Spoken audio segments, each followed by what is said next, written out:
I once heard from a parent saying the child moves like a shark in the classroom, so like this constant moving. Hi, I'm Julia. I'm a clinical psychologist at Intellect. Intellect is a mental well-being platform that provides a full range of support for those who need mental health care. Today I'll be looking at some online self-diagnosed ADHD tests and to see how accurate it really is.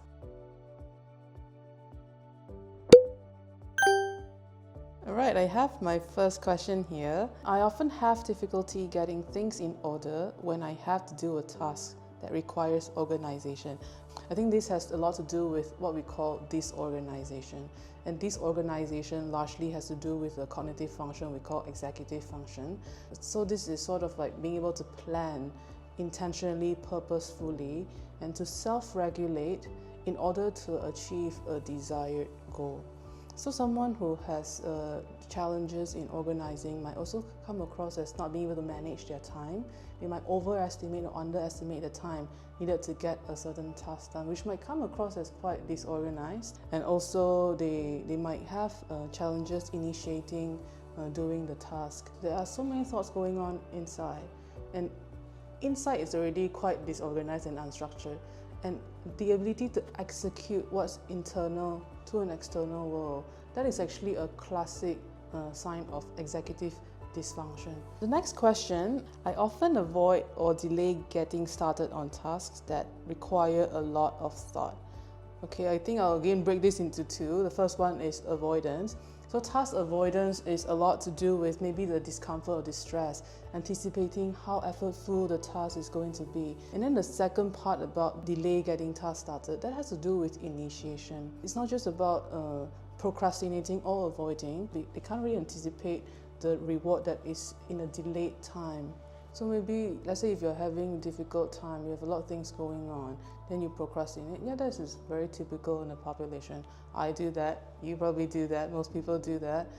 For most of us, these tasks are hard, especially when we're stressed, but at the end of the day, we can still somehow get it done. And when we get it done, we don't experience so much distress. Someone with ADHD might experience a lot of distress. I want to initiate, I hear this a lot also, I want to initiate, I really want to do it, I know how important it is, I know the consequence, but I just cannot get started.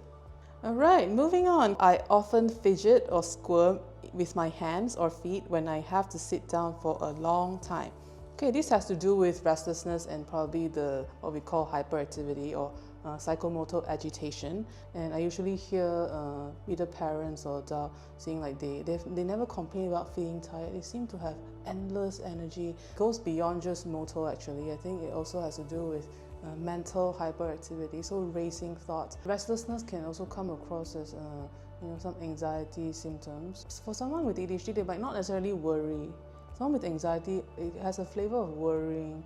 Someone with ADHD might also worry, but it's more about, oh my god, so many ideas, so many thoughts, so many interesting things. The next question, I often have difficulty waiting for my turn in situations when turn taking is required. This is related to impulsivity. So impulsivity is sort of like reacting before thinking in a nutshell. I've heard this analogy, having ADHD or being impulsive is like driving a Ferrari, but you have bicycle brakes. It's just impossible to stop certain things. And they might even blurt out and say over someone. Emotionally, the person is unable to regulate themselves. Angry outbursts are very common. Or even in the positive emotion side, it's giving in to pleasure very quickly. So that's all we have for the question. I think online self-diagnosed ADHD tests definitely have some pros and cons to it. I think the pros would be, it's a good first step. The fact that you're even considering taking the test, whether or not it is actually ADHD related or other mental health challenges you might be facing, it is already a good step to address some of these challenges you have. I also think there are some cons that cannot be covered fully with this test. So the first one with self-report are usually not very reliable, and a lot of online tests are reliant on self-report, and we know self-report are actually quite prone to misjudgment. Oh, and second one, it just captures the current symptom. so the present moment, does not fully capture how persistent or how chronic these challenges have been. For example, they start from childhood. This is a very critical information when it comes to assessing for ADHD.